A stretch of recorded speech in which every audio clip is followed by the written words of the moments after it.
As ordinary life hovers in limbo while the coronavirus outbreak shuts down businesses and forces people to self-isolate, U.S. electoral politics has also faced big challenges. House Minority Leader Representative Anthony Daniels joins us now. Thank you so much for being with us tonight. Thank you for having me. It's certainly always an honor. What impact might the coronavirus have on local and state elections? Well, I know that, it's very difficult, like we saw in Wisconsin, the fear that individuals at the height of this pandemic and without rapid testing and contact tracing, individuals were sent to the polls to vote, and some of those individuals that on that election day contracted COVID-19. And so what we have to do is have a plan around voting. Encourage more absentee voting, being able to request an absentee ballot and mail that absentee ballot as well. Where does Alabama stand on that front? Well, I think the Secretary of State has been very clear in some of his commentary about this particular process and trying to make voting and access to voting easy. However, I think that there may need to be some executive action by our governor and having deeper conversations so that we're able to really reduce the risk of individuals being able to contract COVID-19. And so you may look at some of the process and the policies around voting absentee. And certainly removing this should be one of those times where the no excuse absentee balloting would be something that we should be addressing. But I think possibly through an executive order in partnership with the Secretary of State and guidance from the Secretary of State and working with the governor, there should be an opportunity to push more of the absentee voting and voting by mail. Where are lawmakers in the process of passing the state budget?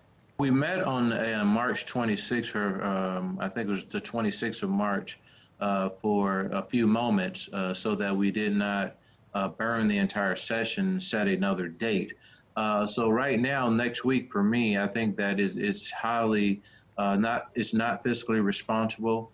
It's bad public policy, and it's very difficult to vote or put together a budget when you don't understand the impact of this pandemic fully and the needs of those agencies that have been tremendously impacted and had to really intervene in helping us during this pandemic.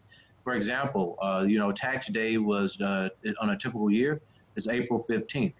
Well, that date was extended to July 15th. And so how are you going to build a budget without understanding the projections?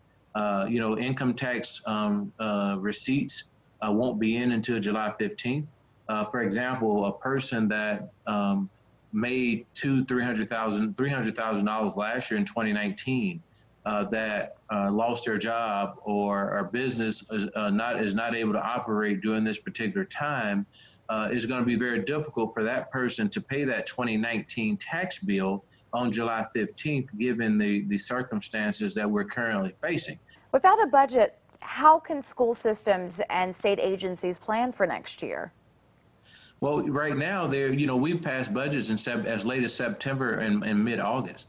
Right now, state agencies and schools have budgets that go through the end of September, right? And so for us, I was a classroom teacher. When they issued those pink slips, I didn't get a call back until mid-July, late July sometime, right? And so what ends up happening is if we are the way we're operating now, there's a chance that we may end up in proration. And so when you're a lawmaker and you're asked to really elected to conduct the business of the state, sometimes it's going to be you got to make tough decisions in order to make better ones down the road.